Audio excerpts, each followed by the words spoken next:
जय श्री कृष्ण। सभी श्रोतागणों को स्वामी असीम का प्रणाम। दूसरे अध्याय के 11वें श्लोक में हमने यह जाना कि भगवान कृष्ण अर्जुन को उपदेश देना शुरू करते हैं। सत तत्व को लेकर शोक करना अनुचित क्यों है, ये अब हम दूसरे अध्याय के 12वें और 13वें श्लोक में जानेंगे। 12वां श्लोक इस प्रकार है। न त्वेवाहं जातु नासं न त्वं नेमे जनाधिपाः न चैव न भविष्यामः सर्वे वयमतः परम्। एक बार फिर से सुने। न त्वेवाहं जातु नासं न त्वं नेमे जनाधिपाः न चैव न भविष्यामः सर्वे वयमतः परम। अर्थात भगवान कृष्ण अर्जुन से कहते हैं कि हे अर्जुन, किसी काल में मैं नहीं था और तू नहीं था, तथा ये राजा लोग ये सब भी नहीं थे, यह बात नहीं है। और इसके बाद भविष्य में मैं, तू और ये सब लोग हम सभी नहीं रहेंगे, ऐसा भी नहीं है। इसकी व्याख्या को थोड़ा समझते हैं। भगवान कृष्ण अर्जुन से कहते हैं यहाँ कि लोगों की दृष्टि से मैंने जब तक अवतार नहीं लिया था तब तक मैं इस रूप से, यानी ये जो कृष्ण का रूप है, इससे मैं सबके सामने प्रकट नहीं था। अर्जुन, जब तक तेरा जन्म नहीं हुआ था तब तक तू भी इस रूप से सबके सामने प्रकट नहीं था, तथा ये सभी जो राजागण सामने हमारे खड़े हुए हैं, जब तक इनका जन्म नहीं हुआ था तब तक ये भी इस रूप से सबके सामने प्रकट नहीं थे। परंतु मैं, तू और ये सभी लोग इस रूप से प्रकट न होने पर भी पहले नहीं थे, ऐसी बात नहीं है। ये सब पहले भी थे, मैं भी पहले था, तू भी पहले था और ये सब भी पहले थे। भगवान यहाँ अर्जुन को कह रहे हैं कि हे अर्जुन, मैं, तू और ये सभी लोग हम सभी पहले नहीं थे, यह बात भी नहीं है, और आगे नहीं रहेंगे, यह बात भी नहीं है। इस प्रकार भूत और भविष्य की बात तो भगवान ने कह दी, पर वर्तमान की बात भगवान ने नहीं कही। इसका कारण यह है कि शरीरों की दृष्टि से तो हम सब वर्तमान में प्रत्यक्ष ही हैं, इसमें कोई संदेह नहीं है। हम सब अभी नहीं है, ऐसा कहने की जरूरत ही नहीं है। इस तरह शरीरों से अलगाव का अनुभव हमें वर्तमान में ही कर लेना चाहिए। अर्जुन 10वें श्लोक तक ऐसी चिंता दिखाते हुए मालूम पड़ते हैं कि ये जो सब आज सामने खड़े दिखाई पड़ रहे हैं, युद्ध में मर जाएंगे, नहीं हो जाएंगे।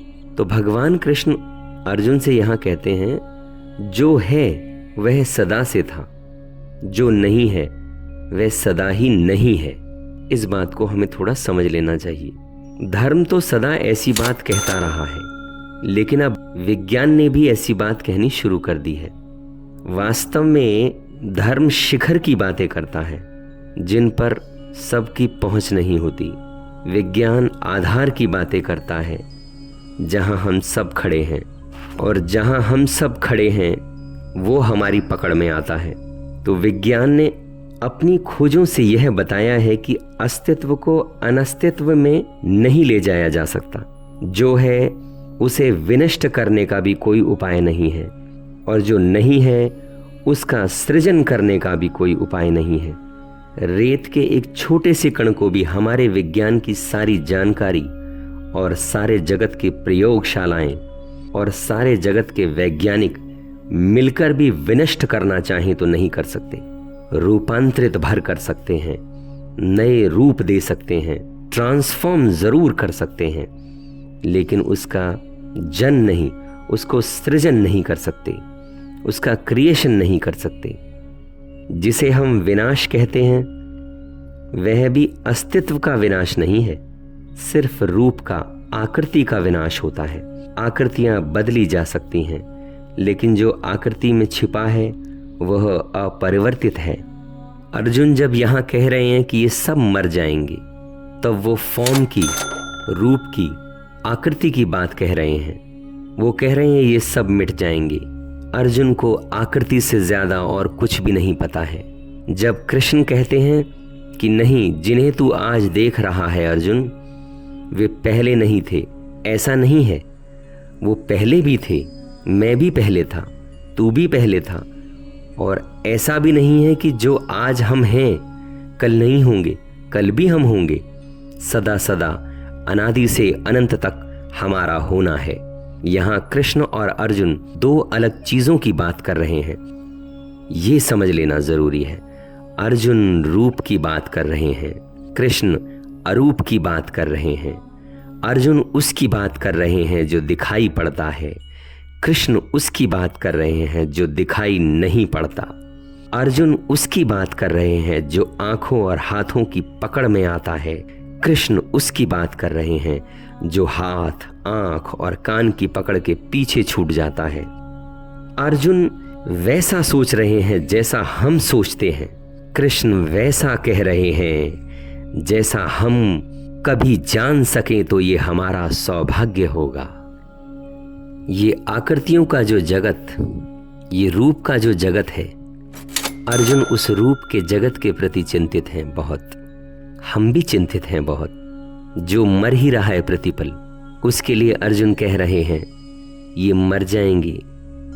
जो मर ही रहा है उसे बचाने का कोई उपाय नहीं है, उसके लिए अर्जुन चिंतित हैं।